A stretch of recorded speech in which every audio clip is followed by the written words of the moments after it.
Cops slammed a black man to the ground with a force that cracked through the quiet, early morning air like a misfired gunshot, their knees digging into his back before he could even register the chaos spiraling around him. The asphalt was cold, gritty, and unforgiving beneath his cheek, scraping his skin as he tried to breathe against the weight crushing his ribs. Shouts overlapped. "Stop resisting! Hands behind your head!" Even though his hands were already visible, palms open, trembling slightly from shock rather than defiance. Time stretched into something warped and heavy, the metallic scent of adrenaline filling his throat while the officer's boots scuffed against pavement slick from last night's rain. He felt a strange, detached realization that this scene, this exact image, black man pinned, officers swarming, bystanders gasping, was something he had trained his own department not to provoke. Yet here he was, living the very nightmare he had lectured against. The street around them was half awake. Convenience store lights flickering inside, a delivery truck idling at the curb, a handful of early risers frozen mid-step as the scene unfolded violently across their morning path. The man tried to speak, to say his name, to tell them to check his wallet, to warn them that they were making a mistake so big it would haunt their careers, but the pressure on his neck made words dissolve before forming. One officer grabbed his wrist, twisting it farther than necessary, while another rifled through his jacket roughly enough to tear the stitching. Their faces were tense, not with fear but with the certainty of authority, the automatic reflex of control triggered by assumptions they didn't question. He tasted dirt. He tasted humiliation. He tasted the bitter irony of being powerless in the city he had sworn to protect. And above it all, a single thought pulsed through his mind with hollow clarity. If they don't recognize me soon, this is going to end badly for everyone, including them. The moment hovered on the edge of escalation, the kind that turns routine mornings into headlines, the kind that leaves scars on communities and reputations alike. He heard someone gasp. He heard someone shout to stop. But the officers didn't listen, yet. It wasn't until one officer yanked open the man's wallet, still pressed brutally against the asphalt, that everything shifted. The officer's hand froze mid-motion, eyes widening as he stared at the polished, unmistakable symbol tucked neatly behind the clear plastic sleeve. A gleaming gold badge engraved with a name every officer in the district recognized, a name spoken in morning briefings, in training rooms, in commendation ceremonies. The name of their police chief. The realization crawled slowly across the officer's face, draining its color, tightening his throat, hollowing out his confidence until he felt a cold spike of fear lodge in his spine. "Wait, guys, stop," he muttered urgently, but his voice broke before he could project authority, and his partners continued pressing down until he physically grabbed one by the arm. "Stop!" The command burst out, sharp and cracking, startling everyone, including the man pinned to the ground. The officers stumbled back as though the badge itself had burned their hands. Knees lifted off his back, grips loosened, boots shuffled in retreat. Suddenly the air felt too open, too fragile, too silent. The police chief, now pushing himself shakily onto his elbows, looked up at them with a stare so composed, so cutting, it stripped every ounce of superiority from their postures. His suit was rumpled, his tie crooked, his dignity scraped raw, yet something in his eyes remained unbroken, a fire forged from years of leadership, community duty, and the constant battle to reform the very behavior he had just been subjected to. The officers stumbled over apologies, stammering, fumbling, tripping over their words as if the ground beneath them had tilted. But apology couldn't undo the image of their chief on the pavement, nor the knowledge that their instincts had betrayed their oath. The chief remained silent for a moment, letting the consequences of their actions thicken the air between them.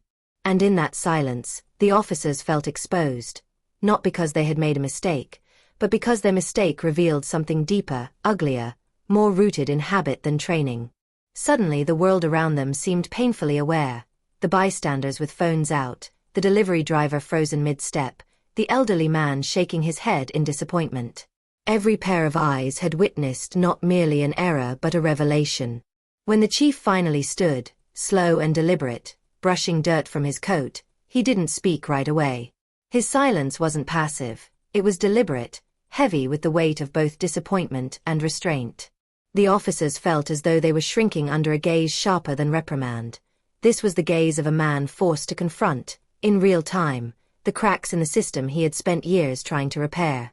"Do any of you," he began finally, his voice low but unervingly steady, "want to explain what exactly made you decide that this," he gestured to the scuffed ground, the handcuffs dangling uselessly, the torn jacket, "was necessary before even asking me a single question?"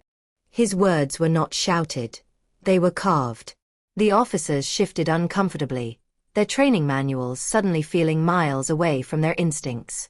One mumbled something about a suspicious report, another mentioned a mistaken description, but the chief raised a hand and they fell silent instantly.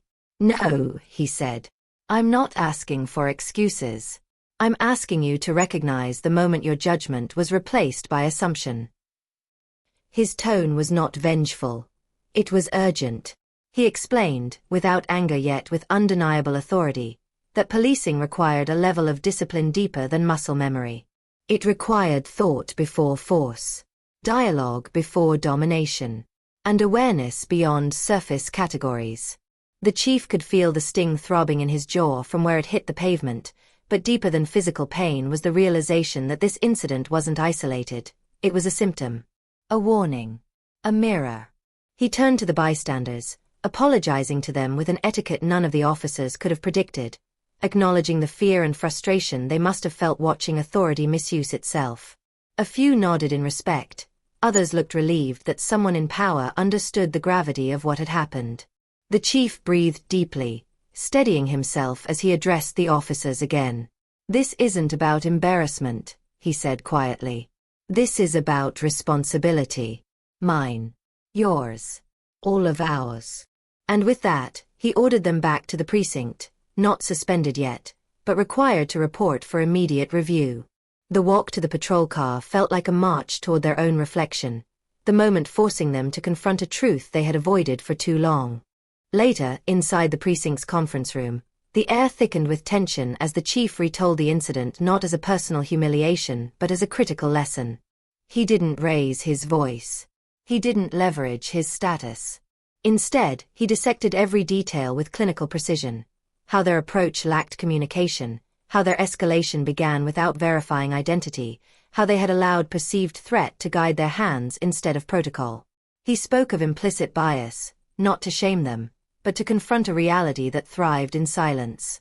He reminded them that a badge wasn't merely a shield but a promise to act with restraint, intelligence, humanity. The room was silent except for the hum of overhead lights. Officers who once felt invincible now felt the vulnerability of accountability settling heavily across their shoulders. The chief described how it felt to be on the ground, not as their superior, but as a citizen experiencing the force of unchecked assumption. He admitted the fear, the helplessness, the disbelief. And yet, he also admitted something else, that this could be a turning point if they were willing to face it honestly.